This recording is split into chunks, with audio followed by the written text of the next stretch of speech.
90-Day Fiancé. Brandan finally confronts Mary for jealous behavior. Hey guys, today we're going to be talking about 90-Day Fiancé. Brandan finally confronts Mary for jealous behavior. Let's get right into it.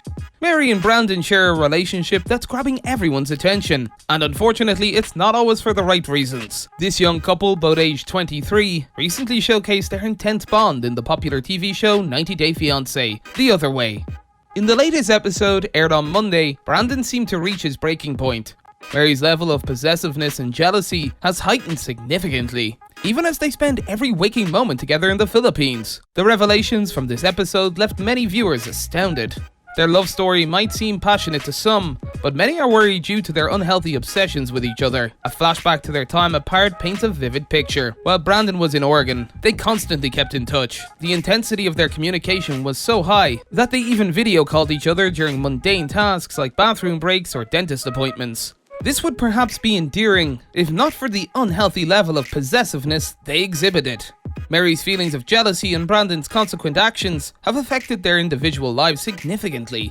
She felt compelled to give up her college education and her passion for dancing. Brandan, on the other hand, was seemingly made to feel guilty about spending time with his family, even his mother and sister. His flight to the Philippines offered another instance of Mary's overbearing nature. She took issue with him sitting beside another woman on the flight, despite him having no say in the seating arrangements. The most recent episode highlighted another such event. Mary, a devout Catholic, brought Brandan to church. Despite him not sharing her faith, Brandan was willing to attend Mass, recognizing its significance to Mary. However, during the service, she couldn't help but continually remind him of where his gaze should be directed. She assertively reminded him, "Don't look at girls," and then added, "Just look at the priest, okay? Don't look at girls, okay? Like I told you, behave." Brandan openly shared his feelings with the show's audience, expressing his discomfort with Mary's behavior. "It's already a lot of pressure just to expect someone to basically adopt a religion, so Mary telling me that she doesn't want me looking at other girls is a bit much," he commented.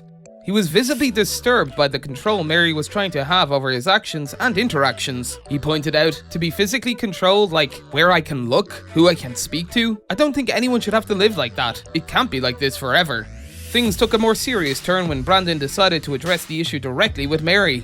He had hoped that once they were reunited in the Philippines, her extreme jealousy would subside. Unfortunately, that wasn't the case. Brandan tried to communicate how her lack of trust affected him, but the conversation took an emotional turn. Overwhelmed by the confrontation, Mary's eyes welled up with tears. She confessed her deep-seated fear of abandonment, admitting, "I'm afraid of being left behind. A lot of people promise me that they're not going to leave me, but they leave me." Shedding light on her past, Mary opened up about a painful memory from her childhood.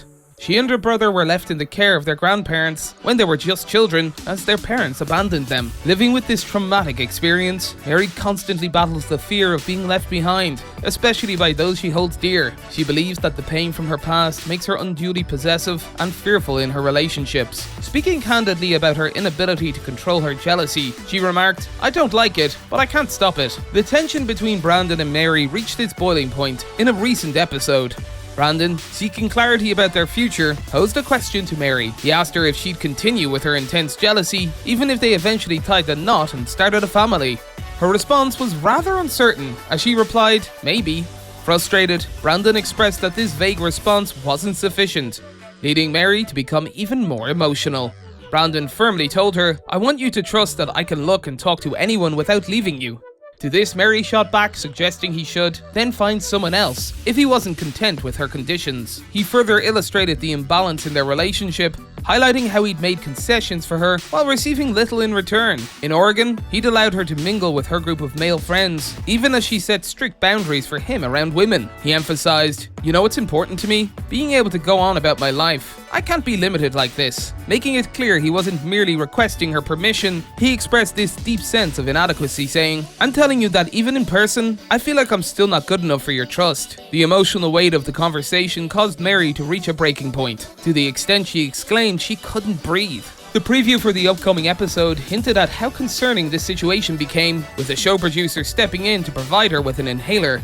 The episode didn't only spotlight Mary's vulnerability. Brandan too was seen grappling with his emotions, breaking down on camera. He candidly admitted his struggles, saying, "Honestly, I don't know if I can just be content and happy with this on a daily basis." Clearly hurting, he added, "It hurts so much when I feel like I don't have this trust, and I'm trying really hard to just hold on."